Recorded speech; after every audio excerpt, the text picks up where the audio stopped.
Hello students, मैं संदीप सोम एक बार फिर से आपका वीडियो में स्वागत करता हूं। तो सबसे पहले आप देखें, अब जो फिजिक्स में हमने टॉपिक स्टार्ट किया था विमीय समीकरणों के उपयोग। अब उसमें हमने आपको 2 पॉइंट्स बताए थे। हमने बताया था कि ये 3 प्रकार का होता है। सबसे पहले हमने बताया भौतिक राशियों की सत्यता की जाँच करना। जो समीकरण है विमीय समांगता के सिद्धांत की हमने जाँच करना आपको सिखाया कि कैसे कोई समीकरण अगर लिखी है तो उसकी सत्यता की जाँच कैसे होगी कि समीकरण सही है या गलत है। दूसरे में हमने आपको बताया मात्रकों का रूपांतरण, और तीसरा जो है हमारा हमने बताया था उसमें एक मात्रक से कैसे दूसरे मात्रक में आप इसको बदलते हैं। अब तीसरे मात्रक की जब मैं चर्चा करता हूँ, यहाँ पर तीसरी चीज़ें की चर्चा करता हूँ तो वो क्या है, भौतिक राशियों के बीच संबंध स्थापित करना। अब भौतिक राशियों के बीच संबंध किस प्रकार से स्थापित किया जाता है, तो सबसे पहले आपको इसमें देखने की ज़रूरत है कि इसमें क्या है, कुछ एग्जाम्पल के थ्रू ही हम इसको समझा सकते हैं। अब कैसे है, माना कोई हमारे पास एक सिंपल पेंडुलम है, एक सरल लोलक है जिसका द्रव्यमान, कोई एक सरल लोलक है और एक वो किसी स्ट्रिंग, किसी धागे की सहायता से जुड़ा हुआ है, अटैच हुआ है। अब ये जो अटैच है इसको हम बोलते हैं गोलक। अब ये गोलक है, इसका द्रव्यमान कितना है आपका m है, और जो स्ट्रिंग है, ये धागा है, इसकी लंबाई क्या आपकी l है। अब जब ये दोलन करता है, दोलन अपने हिसाब में उस तरह से क्या है आपका दोनों ओर इस तरह से दोलन करता है, एक कुछ इस तरह जाएगा, कुछ इस तरह जाएगा, तो ये डॉटेड इस तरह दिखा सकते हैं, इधर दिखा सकते हैं, तो ये कुछ इस तरह से यहाँ पे मूवमेंट करेगा। तो ये अंडर द ग्रेविटी, मतलब स्मॉल g जो है आपका गुरुत्वीय त्वरण जो है, ग्रेविटी के अंडर में क्या करेगा, ये मोशन करेगा। अब जैसे ही ग्रेविटी के अंडर में मोशन करता है, इसका मतलब इस पर एक g भी अप्लाई होता है। तो हमें बताना है कि इसको अगर रोटेट करते हैं तो इसका आवर्तकाल समय के साथ क्या संबंध होता है। इसका मतलब जो आवर्तकाल है वो 3 चीज़ों पर, यहाँ पर किस किस पर, स्ट्रिंग की लंबाई कितनी है आपकी l, जो बॉब है, गोलक है, उसका द्रव्यमान कितना है m, और जो गुरुत्वीय त्वरण है वो g ग्रेविटी पर निर्भर करता है जब वो दोलन करता है। तो यहाँ पर मैं कह सकता हूँ जो t है, मतलब जो t है वो समानुपाती हो गया किसके, लंबाई के। लंबाई किसका, आपका जो स्ट्रिंग, जो धागा आपको दिया है उसकी लंबाई के क्या है, समानुपाती।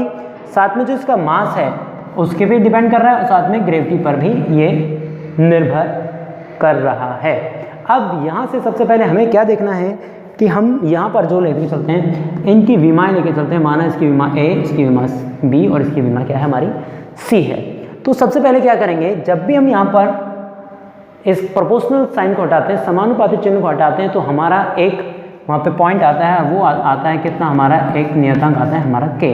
तो l की पावर a, m की पावर b और g की पावर c, इसको हम यहाँ पे लेके चलेंगे इक्वेशन नंबर 1। अब यहाँ पे सबसे पहले हम जब बात करते हैं इक्वेशन नंबर 1 की, हमें डिस्कस करते हैं, तो आप देखिए जो t है, आवर्तकाल है, वो किस किस पर निर्भर कर रहा है, वो सबसे पहले। अब हमें क्या पता होना चाहिए, इस क्वेश्चन को करने से पहले हमें सब पद की विमा ज्ञात होना जरूरी है, क्योंकि विमीय समीकरणों के क्या कर रहे हैं, उपयोग। और यदि हमें इनकी विमा नहीं आती है तो हमें इसको निकालने में क्या होगा, कष्ट होगा। जैसे लेंथ है, तो लेंथ के लिए डायरेक्ट आप जानते हैं लेंथ को हम l से, लंबाई को l से दर्शाते हैं। मास है, m क्या है, द्रव्यमान है। अब द्रव्यमान को हम डायरेक्ट m से दर्शाते हैं, लेकिन g है, g की विमा हमें पता होना जरूरी है। तो g की सबसे पहले क्या निकालते हैं, g की विमा। अब जो g की विमा आप जानते हो क्या होता है, वेग, सूत्र होता है वेग बटा क्या होता है आपका समय। और वेग के लिए अगर आपको पता है तो l की पावर 1 t की पावर -1, और समय के लिए होता है t। तो कुल मिला के आप यहाँ पर लिख सकते हैं l की पावर 1 t की पावर कितना, -2।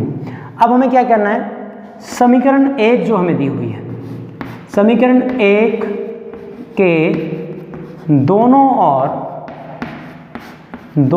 ओर विमाएँ लेने पर,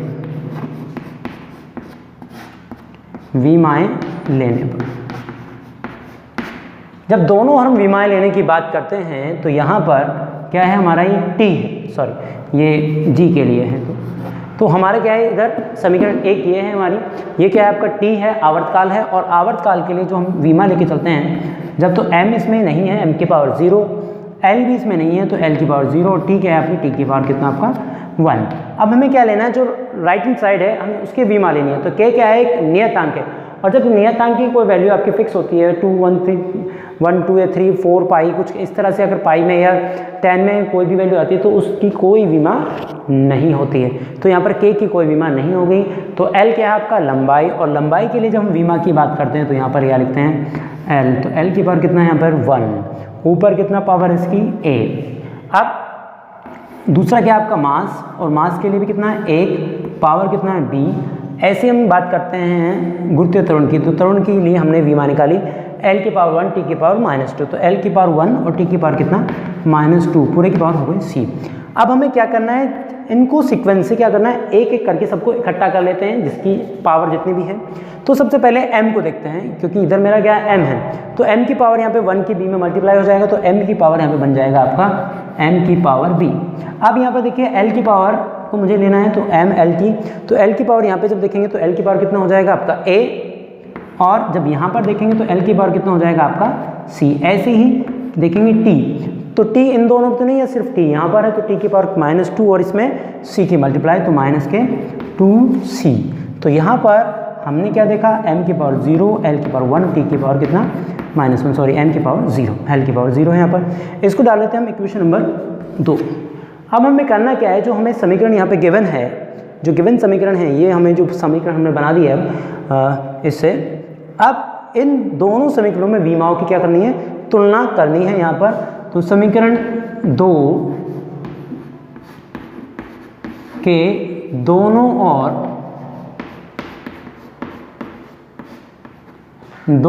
ओर विमाओं की तुलना करने पर, विमाओं की तुलना करने पर,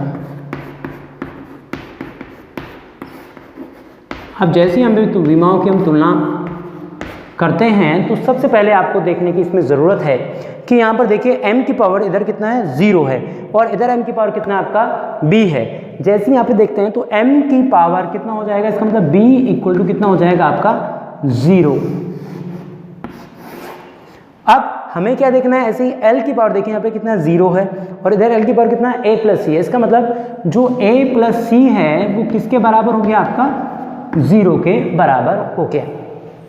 ऐसे ही अगर आप इधर देखें, सॉरी ये t की पावर 1 है प्लस में, यहाँ पर देखिए जैसे t की पावर कितना इधर 1 है और इधर t की पावर कितना माइनस में 2c है, तो t की पावर कितना है आपका यहाँ पे 1 और उधर कितना है c, तो यहाँ पर माइनस के जो 2c हैं बराबर किसके आ गया आपका 1 के। अब मुझे क्या करना है, c की वैल्यू को यहाँ से निकालना है। मुझे क्या करना है, जो a b c मेरी वैल्यू हैं, यदि मैं उनके मान निकाल लेता हूँ तो मैं बहुत ही आसानी से भौतिक राशियों के बीच जो हमने MLT के रूप में यहाँ पे लिखे हैं उनके बीच में मैं एक संबंध स्थापित कर सकता हूँ। अब उस संबंध को स्थापित करने के लिए सबसे पहले क्या निकालते हैं, c की वैल्यू निकालते हैं। तो c इक्वल टू कितना हो जाएगा माइनस में 1/2, जैसे ही इधर जाएगा तो माइनस और 1/2 नीचे तरफ इधर चले जाएंगे। तो c की वैल्यू मिल गई हमें माइनस के 1/2, b की वैल्यू हमें पहले मिल चुकी है। तो अब हमें ज़रूरत है किसकी, a की वैल्यू की। तो a की वैल्यू करने के लिए हम क्या करते हैं, इस c के मान को हम इस इक्वेशन में यहाँ पर पुट कर देते हैं। जैसे ही यहाँ पे रखते हैं तो a माइनस कितना आपका 1/2, क्योंकि c की वैल्यू कितनी माइनस की, इधर 0, तो यहाँ पर इसको जैसे मैं इधर लाऊंगा तो a की पावर कितना हो जाएगा आपका 1/2। तो मुझे यहाँ से इस समीकरण से अब a b c जो विमाएँ हैं मुझे उनके मान मिल चुके हैं। अब जब मुझे उनके मान मिल चुके हैं तो मैं आसानी से क्या करूँगा, a b और c के मान को उठा के वापस से जो समीकरण नंबर हमारी 1 है मैं उसमें मान रख देता हूँ। क्यों क्या लिखते हैं, a b c के मान समीकरण 1 में रखने पर।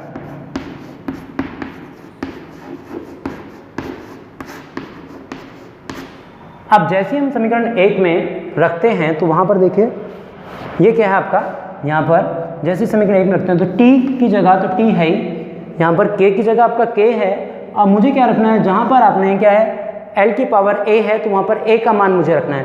तो l की पावर a है और a की वैल्यू मैंने निकाल दी है, तो a की पावर कितना है मेरी 1/2, तो यहाँ पर 1/2, यहाँ पे मेरा है नेक्स्ट m, तो m की पावर कितना है b, और b की वैल्यू जैसे मैंने निकाली तो b की वैल्यू निकल के आई मेरी 0।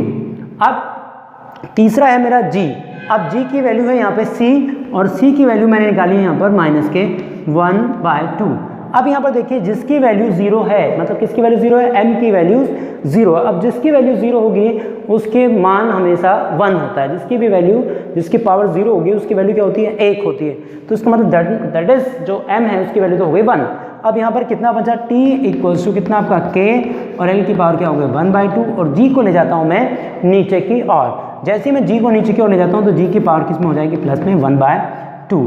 अब यहाँ पर देखिए इस इक्वेशन को मैं कुछ इस तरह से भी लिख सकता हूँ, तो t बराबर k और यहाँ पर अंडरूट में l/g, मतलब इसको अंडरूट वर्गमूल के रूप में मैं इसमें लिख सकता हूँ। अब जैसे ही मैंने अंडरूट l/g लिखा तो ये मेरे इक्वेशन बन गई आवर्तकाल के लिए समीकरण। अब आप देखिए जैसे मैंने कहा था कि जो बॉब का द्रव्यमान है उस पर निर्भर ही नहीं कर रहा है सूत्र, जो सूत्र हमारा बना है बॉब के द्रव्यमान पर निर्भर नहीं कर रहा है। किस पे डिपेंड कर रहा है, लंबाई पर और ग्रेविटी पर, जो गुरुत्वीय त्वरण है उस पर ही क्या कर रहा है, डिपेंड कर रहा है। तो यहाँ पर आप सबसे पहले आप इसमें क्या कर सकते हैं, ये जो k है अगर आप इसको प्रैक्टिकल करेंगे तो k की वैल्यू हमारी प्रैक्टिकली निकल के आती है और वो वैल्यू जो निकल के आती है वो होती है कितनी, k बराबर आपकी 2π। बाय प्रैक्टिकल साइड k की वैल्यू कितनी निकल के आती है आपकी 2π। और यहाँ पर जैसे आप t बराबर रखते हैं तो t बराबर कितना आपका 2π और यहाँ पर अंडरूट में l/g। तो यहाँ पर हमारी वैल्यू आप इजीली इसकी वैल्यू को फाइंड आउट कर सकते हैं। तो और बहुत ही आसानी तरीके से आप क्वेश्चन को सॉल्व कर सकते हैं। तो ध्यान रखना है कि क्वेश्चन में क्या क्या आपको दिया है और किस किस पे निकालना है। तो हमने क्या कहा, माना एक कोई स्ट्रिंग है जो किसी एक बॉब से लटकी हुई है, गोलक से लटकी हुई है, जिसका द्रव्यमान कितना m है और उस स्ट्रिंग की लंबाई, उस धागे की लंबाई कितनी है, l है। जब ये ऑक्सीलेट करती है, दोलन करती है, तो दोलन करते समय उस पर g क्या करता है, निर्भर करता है। तो हमें दोलन करते समय एक जो आपका पेंडुलम का आवर्तकाल जो है वो जो समय लेता है उस समय के लिए हमें सूत्र स्थापित करना है, किसके, विमीय समीकरणों की सहायता से। तो इसकी सहायता से हम बड़े आसानी से, तो t जो है स्टार्ट में हमने किस पर डिपेंड कर रहा है, लेंथ पर, मास पर और ग्रेविटी पर। तो यहाँ से सबकी हमने क्या ली, कांस्टेंट। जैसे ही इसको हमने समानुपातिक चिन्ह हटाया, क्या है हमारा कांस्टेंट और l की पावर क्या होगी हमारी a और m की पावर b और g की पावर c। हमने क्या लिए, जितने भी टर्म्स हमारी दी हुई हैं उन सब की हमें वीमा पता होना बहुत ज़रूरी है। अगर हमें वीमा पता है तो दैट मीन्स हम उस चीज़ों को बड़े आसानी से कैलकुलेट कर सकते हैं। तो आज इसमें हमने फिर वीमा निकाली और वीमा सबके निकालने के जो एक जैसे पॉइंट्स उनको सबको एक साथ लिखा सीक्वेंस से, और फिर सबकी वीमाओं की हमने क्या की, तुलना। और वीमाओं की तुलना करके मुझे a b c के मान निकालने हैं।